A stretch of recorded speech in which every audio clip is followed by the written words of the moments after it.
somebody on Twitter at Minky Moo with 4 Yeah. O's tweeted to Kyle and said, 25 years on and Killer Bob still scares the poo out of me. Will there be someone equally scary in new series? Hashtag Ask Kyle.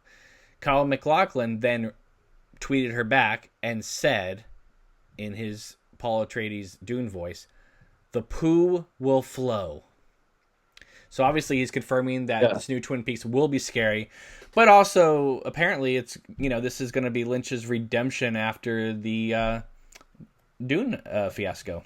I think that obviously Lynch probably has recently been in between, obviously, his massive gambling sprees and drinking large quantities of Pabst Blue Ribbon. He's probably got into Dune again, and he's like, this shit is good.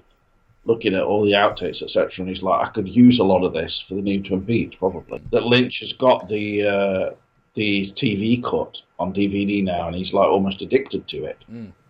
The Alan Smithy version, and he watches it sort of every morning when he gets up about 7 a.m. and just keeps watching it non-stop. Let's get back to Kyle's tweet that the poo will flow.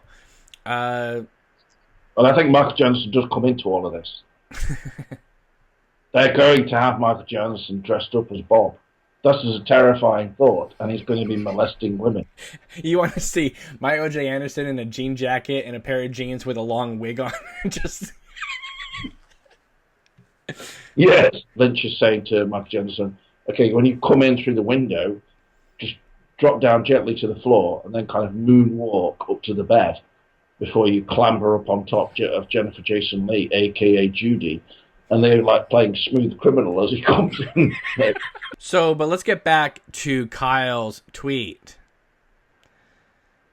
Okay. I thought it was interesting that he didn't just like write back saying, "Oh, there's gonna be lots of crazy, scary things in Twin Peaks." No, he responded back, "The poo will flow." He's telling a Twin Peaks fan to basically buy Depends.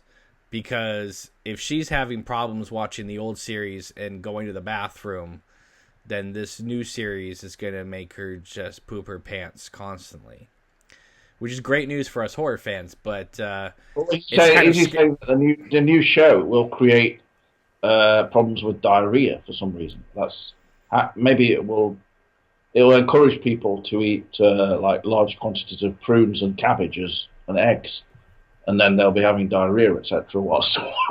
Will they actually be shitting all over the sofa when they're watching it and things? So instead of a movie or a TV show that's known, because they handheld stuff, is like motion sickness, gives a lot of people, queasiness. This will be the first show in history that the moment you see a frame of it, you'll shit your pants. You'll lose control of your bowels just involuntarily. Kyle didn't say... You'll need to use the bathroom more. No, he said the poo will flow. So basically, it'll just... If this is shown in cinemas, this is a terrifying prospect to contemplate. There'll be just like a river of shit flowing towards the screen. Minky Moo, when she got the response from Kyle, one, she was probably freaking out. Oh my God, Kyle responded to me. And then when she saw that tweet, the poo will flow, that must have just... horrified her. And let's not forget, ladies and gentlemen, that in the missing pieces of Fire Walk with Me, there is a deleted moment of Philip Jeffries time traveling around or location traveling around, and then the bellhop admits that he shit his pants. So you think that maybe Kyle was referring to that? Well, I think a lot of the missing pieces. I think the reason for them coming out now isn't just to like boost Blu-ray sales. I think they knew that the new Twin Peaks was going to come out, and they needed to have people see these so that probably crucial plot elements of the new series would make sense.